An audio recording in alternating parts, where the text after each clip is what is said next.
NEET UG paper leak के विरोध में जंतर मंतर पर लंबे समय तक चले छात्र आंदोलन के बाद केंद्रीय शिक्षा मंत्री धर्मेंद्र प्रधान ने अपना इस्तीफा दे दिया। उनके इस्तीफे के बाद देश में एक नई लहर दौड़ गई।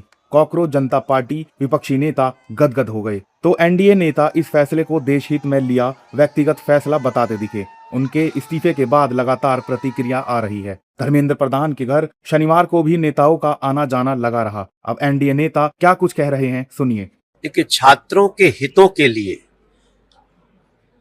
सर्वोच्च प्राथमिकता लिए हुए सरकार आगे बढ़ रही है।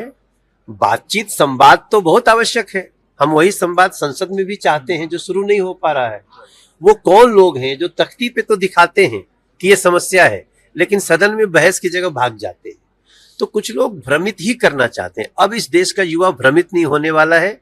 प्रधानमंत्री जी डायरेक्ट इसको अपने हाथ में ले लिए हैं और देश का युवा जेनजी उसके लिए खुशियों के सारे द्वार खोलने की तैयारी है। नहीं, कोई तो बोलता है राहुल गांधी का जीत है, किस का जीत है वो अपना हिसाब किताब करे। सरकार ने भरपूर प्रयास किया आंदोलनकारियों के साथ बातचीत करके समाधान करने के लिए, लेकिन उनका मनसूबा दूसरा था। लेकिन अब व्यवस्था निर्माण हो रहा है। माननीय प्रधानमंत्री जी को लगा कि धर्मेंद्र जी को पता करना चाहिए, उन्होंने बोला होगा, किया है। सरकार हर प्रकार सब लोगों को साथ लेकर विकास की तरफ जाना चाहते हैं और हर चीज को बातचीत के माध्यम से समाधान करना चाहती है। उसी दिशा में काम हो रही है। दिल्ली पुलिस ने निकाला है कि सोशल मीडिया का कनेक्शन जो है पाकिस्तान से था। कितना दुर्भाग्यपूर्ण है। तो देश को कमजोर करने के लिए, देश को खंडित करने के लिए, अमन और चैन को खत्म करने के लिए एक बहुत बड़ी साजिश हुई है। मैं धन्यवाद देना चाहता हूं माननीय प्रधानमंत्री जी का और धर्मेंद्र प्रधान जी का कि छात्राओं को भावनाओं को आदर करते हुए उन्हें इस्तीफा किया। हालांकि दुर्भाग्यपूर्ण है। और जो दृश्य था प्रधानमंत्री जी को जिस ढंग से गालियां दी जा रही थी, ये किनका साजिश था, कहां से फंडिंग हो रहा था, सारे राज अब खुलने वाले हैं। धर्मेंद्र प्रधान ने जो काम किया, क्योंकि न्यू शिक्षा नीति और ऐसे कई कदम उठाए जो भारत आने वाली पीढ़ी याद करेगा।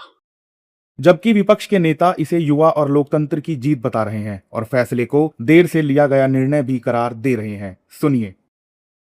Gen Z, I'm proud of all of you. You are indeed the strength of our democracy. I got a little bit emotional when I heard this news because many times in these last 10 or 12 years I've thought to myself, when are our young people going to wake up? Look what is being done to our country. RSS is filling the entire educational system.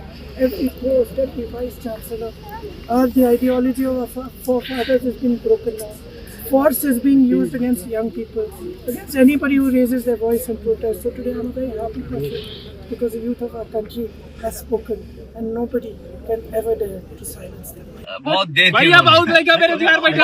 की, लेकिन देर से ये तो अच्छा हुआ कि जो नकारात्मक राजनीति भारतीय जनता पार्टी करती थी, जो ये कहते थे कि दुनिया की सबसे बड़ी पार्टी है, उसको नई पीढ़ी के लोगों ने हरा दिया। देखिए, इस्तीफा तो दिया है उन्होंने, लेकिन लेट से इस्तीफा दिया। अगर पहले इस्तीफा दे दिया होता तो जिस तरीके से माहौल बना था उस तरीके से माहौल नहीं बनता। तो इन्होंने लेट दिया लेकिन इस्तीफा दिया। सरकार को तो छात्रों के मुद्दे पे खुद आकर के मिलना चाहिए। देखिए, मैं समझता हूं कि बहुत देर कर दी, बहुत विलंब कर दिया और उनका दोष मैं नहीं मानता हूं, क्योंकि इस निर्णय पूरा का पूरा इस मंत्रिमंडल का जो चरित्र है वो एक आत्ममुग्ध व्यक्ति के मंत्रिमंडल का चरित्र की तरह है।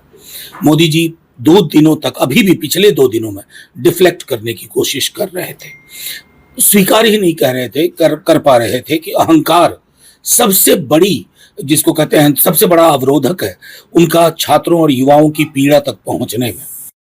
धर्मेंद्र प्रधान के इस्तीफे के बाद सरकार और कॉकरोच जनता पार्टी की तरफ से एक साझा प्रेस कॉन्फ्रेंस भी हुई थी। इस कॉन्फ्रेंस में साफ किया गया था कि सरकार ने छात्रों की सभी मांगे मान ली हैं और छात्रों से प्रदर्शन खत्म करने की बात कही थी। इस्तीफे के बाद केंद्रीय सरकार ने प्रहलाद जोशी को शिक्षा मंत्री का अतिरिक्त प्रभार भी सौंपा है। हालांकि इस फैसले के बाद लोकसभा में नेता प्रतिपक्ष राहुल गांधी भी सामने आए थे और पीएम मोदी से छात्रों पर किए लाठीचार्ज के लिए माफी मांगने की भी मांग की थी। अब खबर है कि सोमवार को इस पूरे प्रकरण पर हंगामा होने के आसार हैं, क्योंकि कांग्रेस पीएम मोदी की माफी पर अड़ी है।